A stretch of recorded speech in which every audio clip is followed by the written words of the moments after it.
What if the happiest humans who ever lived died 12,000 years ago? Scientists studying ancient bones found something we're not supposed to admit. For 95% of human history, we lived in small hunter-gatherer bands.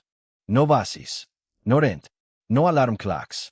So why does modern life feel so much heavier than theirs did?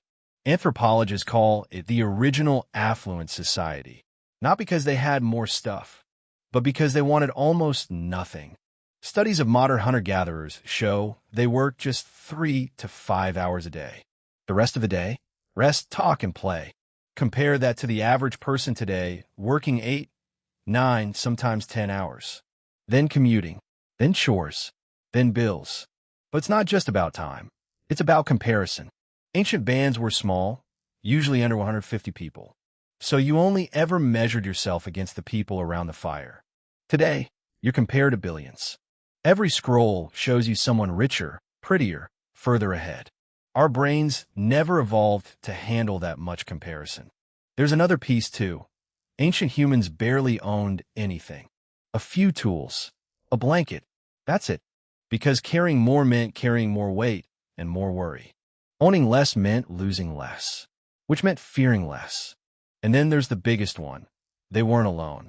Every meal, every hunt, every hard night shared. Loneliness, as we know it, barely existed. Today, more people live alone than at any point in history. So researchers started asking, what actually makes humans feel okay? Not wealth, not status, not likes. Just 4 things, over and over. Enough rest, close bonds, physical movement, and low comparison. That's it. That's the ancient secret. Not a lost technology, not a mystical ritual. Just fewer things pulling at their sense of who they were. We didn't get less happy because life got harder. We got less happy because life got louder. And somewhere in all that noise, we forgot the quiet stuff still works. Take the Hadza people of Tanzania, one of the last hunter-gatherer tribes on Earth. Researchers measured their stress hormones, lower than office workers in London, lower than college students in the US. Even though they face real danger, lions, drought, hunger. So it's not that their life was easier. It's that their stress had an ending. A lion chase lasts minutes. A mortgage lasts decades. Our bodies are built for short bursts of danger, not slow drip stress. That drip never fully switches off in modern life. Now look at the so-called blue zones, the places people live longest today. Okinawa, Sardinia, Ikaria. None of them are rich. None of them go to the gym. But they walk everywhere, eat with neighbors, and rarely retire from purpose. Same 4 ingredients again. Movement, bonds, rest, and low comparison.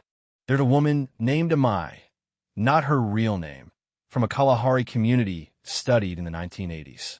When asked what she worried about, she paused for a long time. Then she said, whether the rains will come. That was the whole list. No mortgage, no inbox, no scrolling comparison.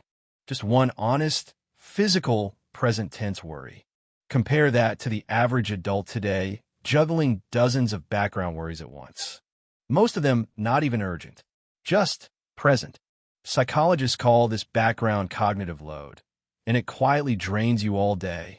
Ancient humans didn't have 40 tabs open in their head. We do, every single day, and it costs more than we realize.